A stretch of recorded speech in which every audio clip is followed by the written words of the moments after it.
우리는 그 예수님의 십자가 처형 장면을 이렇게 너무 말하자면 신파적으로만 보는 경향이 있습니다. 그렇게 함으로 우리는 어떻게 우리를 구원하러 오신 하나님을 이처럼 모욕하고 처참하게 죽일 수 있는가에 대한 분노와 주님께서 순환을 묵묵히 받으시는 모습에 대한 감격들을 되새기곤 합니다. 그러나 마태복음에서 우리에게 가르치고자 하는 것은 그것보다 좀 더 깊은 뜻이 있습니다. 예수님께서는 지금 십자가의 처형을 당하시는데 당시 십자가의 처형은 로마인에게는 허락되지 않았던 노예들이나 가장 악독한 죄를 지은 자들에게만 행하는 처형이었답니다.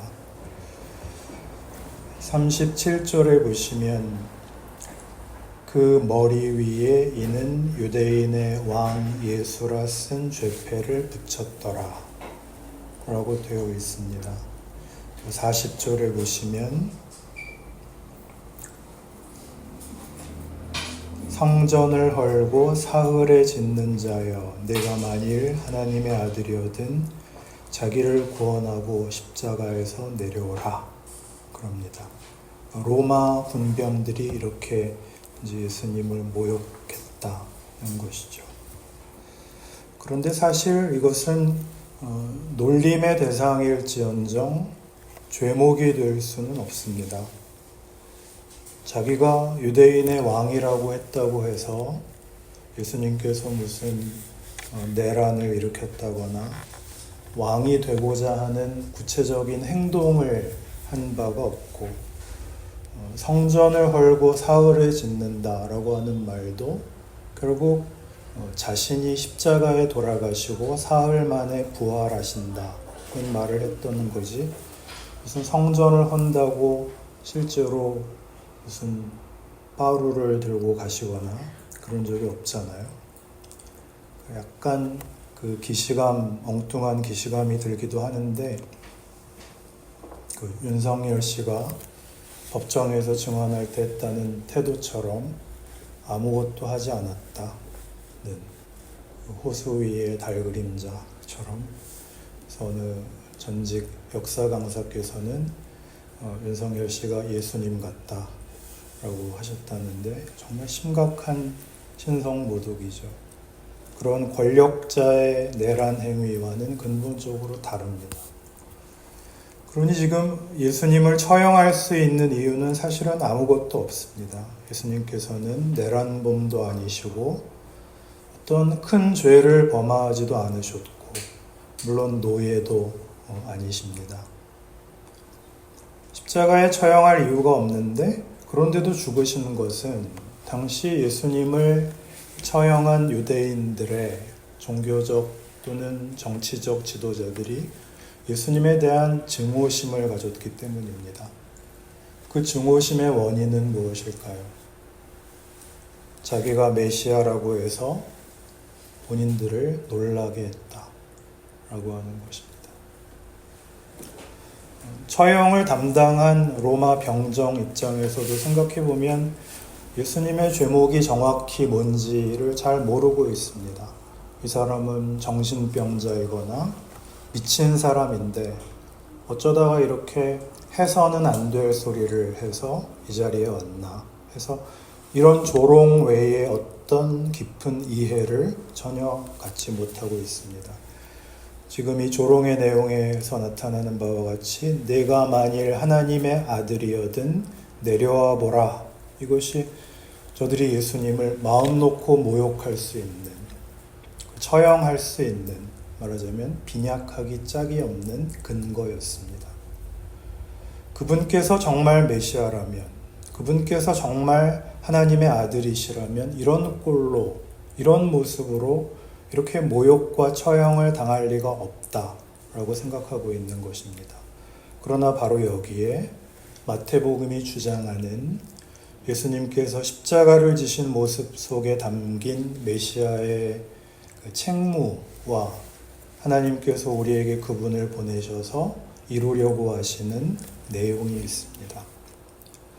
그리고 이것은 당시 예수님께서 처형을 받으실 때만의 문제가 아니라 실은 어느 시대에나 어느 사회에서나 예수 그리스도를 믿는 모든 사람들이 가지는 오해들입니다.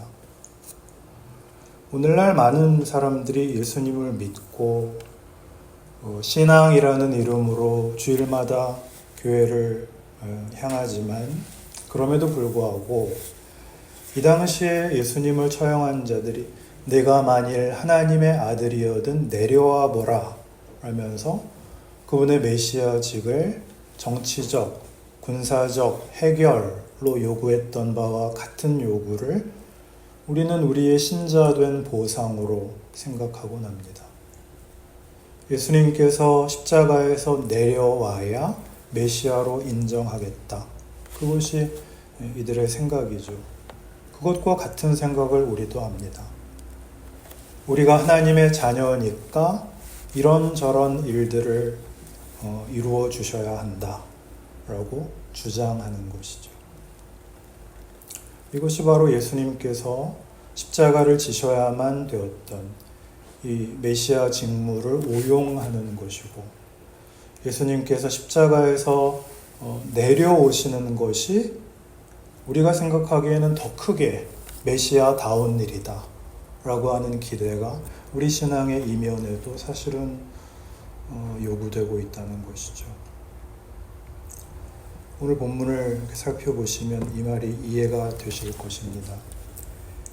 내가 만일 하나님의 아들이거든 라고 40절에서 표현된 이 얘기는 하나님을 모르고 죄도 모르고 메시아도 이해하지 못하고 그런 죄인들의 표현이죠. 내가 만일 하나님의 아들이거든. 그런데 이 표현은 여기 처음 나오는 게 아니고 사실은 마태복음의 시작부터 있었던 표현입니다. 예수님께서 공생애를 시작하시려고 광야에 나가서 기도하시고 굶주리십니다. 금식을 하시죠. 그때 사탄이 했던 첫 번째 공격이 바로 마태복음 4장 3절에 나오는 내가 만일 하나님의 아들이거든 명하여 이 돌들로 떡덩이가 되게 하라 하는 거였습니다. 여기에 대한 예수님의 대답은 신명기 8장 1절로 3절을 인용하셔서 대답을 하시는데 사람이 떡으로만 살 것이 아니요 하나님의 입으로부터 나오는 모든 말씀으로 산다 라는 거였습니다. 이게 무슨 뜻일까요?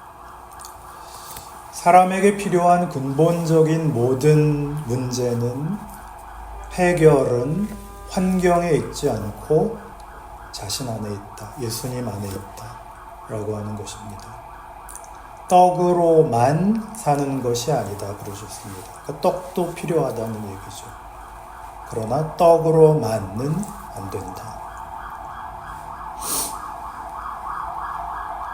19세기에 전 세계적으로 유행했던 문명에 대한 낙관론이 있었습니다.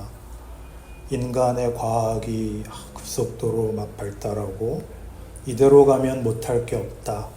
그런 생각들을 했습니다. 그래서 인간이 이성을 잘 개발하고 교육을 잘 시키고 과학과 기술을 이대로 잘 발전시키면 인간에게 악과 고난이 없고 싸움이 없는 그런 평화와 풍요의 상태에 이를 수 있다라고 하는 것이 이제 소위 문명 낙관론이라고 하는 것이고, 여기에 당시에 신학자들도 동조를 했습니다.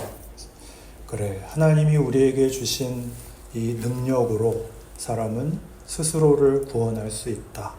이런 식의 소위 자유주의 신학이었습니다. 그러다가 그 정점에서 전쟁이 일어납니다.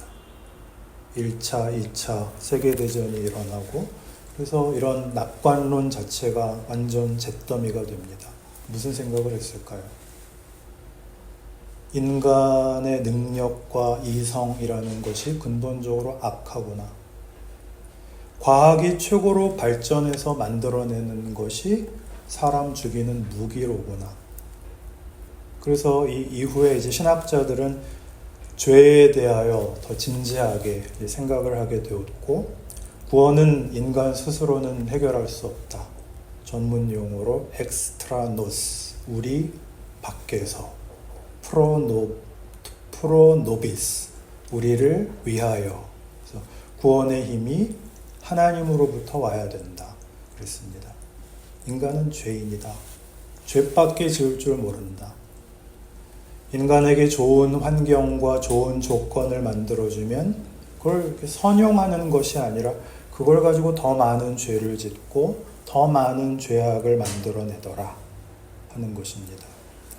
그래서 우리에게 필요한 것은 더 많은 떡이 아니고 더 큰 열정이 아니고 본성을 고쳐야 된다.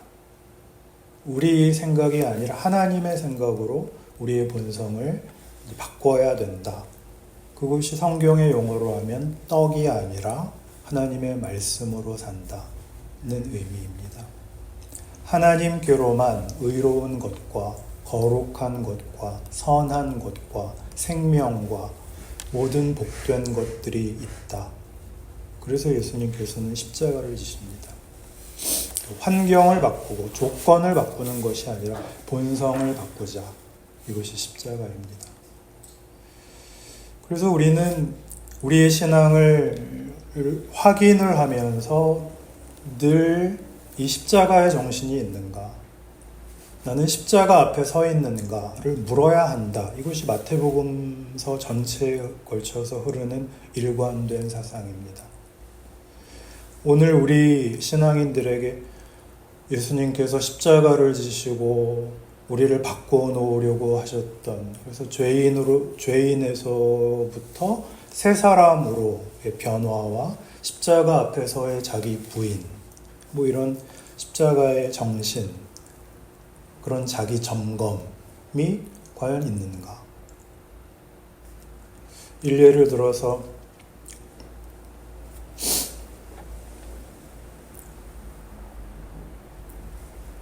여러분, 웬만한 교회에서는요, 자기를 부인하는 사람은 장로 못합니다. 자기가 가진 것을 자랑하고 사회적 지위를 자랑하고 자신의 신앙적 업적을 자랑해서 눈에 띄어야 큰 교회 장로, 권사 할 수 있죠. 그게 맞을까요?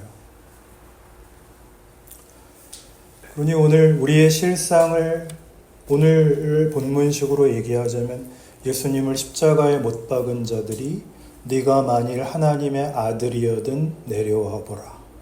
그러면 믿겠다. 라고 다시 한번 예수님을 모욕하고 있는 셈이 되는 것입니다. 마태복음 16장 24절은 우리 신앙의 가장 대표되고 가장 중요한 본질이 무엇인가 할 때 우리가 꼭 기억해야 되는 말씀입니다.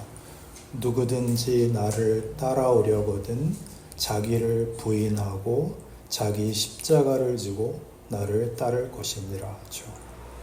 자기 부인, 자기 십자가를 지라 라고 하는 것은 우리 옛사람의 죽음, 죄인의 죽음을 의미합니다.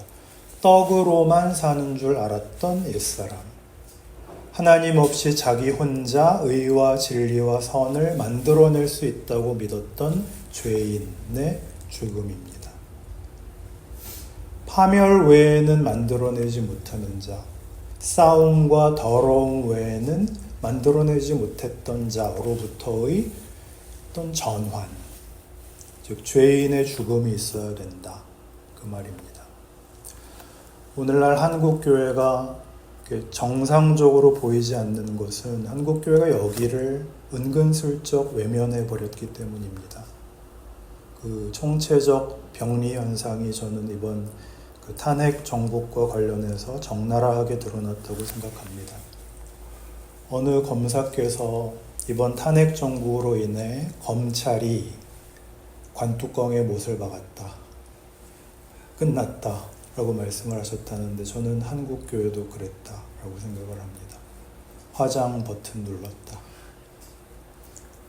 오늘식으로 얘기하면 십자가를 외면하는 것이죠. 그래서 자랑이 넘치죠. 너무 자랑을 해요. 교회 자랑, 목사 자랑, 직분 자랑. 쪽 유명한 교회 뭐 되면은 무슨 교회 장로야 이러면 얼마나 목에 힘이 들어가는지. 미안하지만 신앙이란 어떤 경우에도 자랑으로 가지 않습니다. 어느 교회 다니세요? 누가 물으시거든. 그냥 저기 있어요. 저기 그러시면 됩니다. 왜냐하면 정직한 신앙의 현실은 언제나 절망과 갈등이기 때문이에요. 왜 절망과 갈등인가? 다른 사람 얘기할 틈 없이 우리가 자기 십자가를 지고 주님을 따라야 한다라고 정답은 아는데 그렇게 되지를 않는 거예요. 그래서 우리 시편을 보면 시편에는 승리의 찬송도 있고 승리의 기도도 있지만 상당량의 시가 탄식시로 구분이 됩니다. 갈등하고 고민하고 절망하는 그런 신앙인의 고백이고 절규입니다. 한 군데만 찾아보실까요? 119편.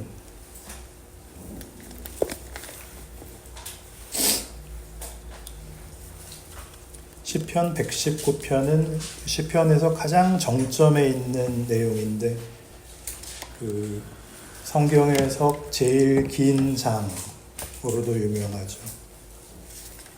몇 절까지 있냐면 176절까지 있어요. 176절 한 절만 보시면 이게 무슨 내용인지 알 수 있습니다. 한 절만 한번 같이 볼까요? 176절 시작. 이른 양같이 내가 방황하오니 주의 종을 찾으소서 내가 주의 계명들을 잊지 아니함이니이다. 이 사람은 울고 있는 거죠. 고민하고 있습니다. 주의 계명들을 잊지 않고 있으나 늘 이른 양처럼 방황하는 현실입니다. 그래서 절벽 끝에 선 심정으로 주님을 찾고 있습니다. 여기에는 어떤 승리도 극복도 넉넉함도 없습니다. 신앙인은 이렇게 늘 십자가 앞에서 우는 사람입니다. 늘 자기를 십자가 앞에 세우는 이런 점검이 없으면 우리는 자랑을 하거나 혹은 남의 눈에 티를 찾기에 바쁠 수밖에 없습니다.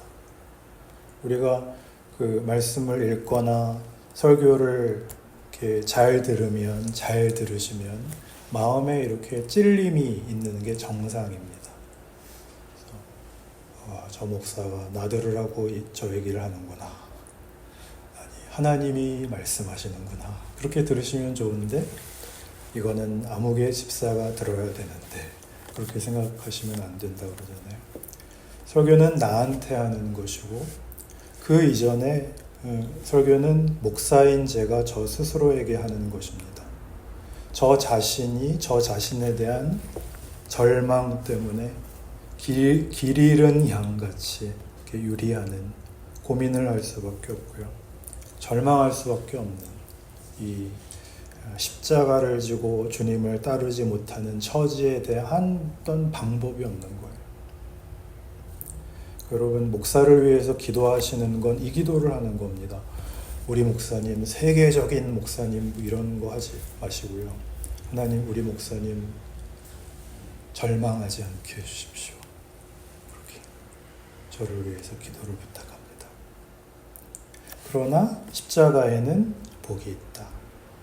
환경과 조건에서가 아니라 세상에서가 아닌 하나님 앞에서 받는 위로가 있다.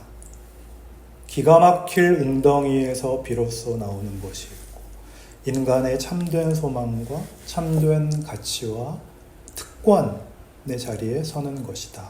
여기가 기독교입니다. 다른 아무것도 아닙니다. 교회는 다른 거 자랑할 거 아무것도 없습니다. 얼마나 크냐, 몇 명이 모이냐, 목사가 누구냐, 미안하지만 자랑거리가 못 됩니다. 그 교회의 훌륭함은 그 교회에 참석한 분들이 십자가 앞에 서 있느냐입니다. 성도 각자가 자기 십자가를 지고 주님을 따르는 것, 그것이 교회의 목적입니다. 얼마나 많은 일을 했느냐, 얼마나 그 교회가 무슨 역사적으로나 시대적으로나 어떤 가치가 있느냐 중요하지 않습니다. 참석하시는 여러분 한 분 한 분이 십자가 앞에 서시는 그것이 교회의 역사적 임무입니다. 이런 말이 있습니다. 교회가 교회로 존재하는 것, 교회답게 그것 자체가 가장 정치적인 일이다. 그 교회가 정치 세력이 되어야 하는 것이 아니라 십자가를 진 우리가 예수를 제대로 알고 그리고 예수의 가치관으로 살아가면 자기가 속한 그곳에서 시대를, 사회를, 나라를 이렇게 변화시키게 된다. 그런 뜻이죠. 오늘 여러 번 미안하지만 기독교인이 대통령이 되어서 제대로 되었던 역사가 없습니다. 기독교인이 사회 지도자가 되고 돈 벌고 능력이 있어서 주님께 영광을 돌리겠다. 그건 다 네가 하나님의 아들이여든 내려와 보라입니다. 기독교는 다른 누군가가 아니라 내가 집에서, 사회에서, 직장에서 복음을 지키는 것이고 예수를 믿는 것입니다. 그 주진우 기자가 전광훈 씨랑 통화를 하면 항상 제가 성대모사를 좀 하려고 했는데 감기가 계속 안 나와서 할렐루야 목사님 이렇게 시작을 한다고 그러잖아요. 할렐루야 목사님 이렇게 시작을 해서 끝날 때는 목사님 예수 믿으세요 이렇게 하고 끊는데 저는 그 말을 들으면 뜨끔하더라고요. 뜨끔. 그런데 똑같은 말씀을 하신 분이 계세요. 한국교회에 몇 안 되는 존경받는 원로이신 홍정길 목사님께서 어느 인터뷰에서 그러셨어요. 우리 목사들이 예수를 믿어야 됩니다. 목사들이 정말 예수를 믿으면 한국교회 달라진다. 예수를 믿고 기독교가 뭔가, 하나님께서 나를 왜 부르셨는가를 이렇게 내 삶으로 응답할 때, 그렇게 살 때 우리의 생은 주님을 아는 기쁨으로, 새 생명을 얻은 환희로, 그래서 만들어지는 거룩의 특권들로 가득하게 될 것이다. 이것을 신뢰하는 것이 우리 신앙인들의 믿음입니다. 그렇게 십자가 앞에서 자신을 늘 점검하며 살아가시기로 오늘 성금요일 밤에 약속하십시다. 기도합시다.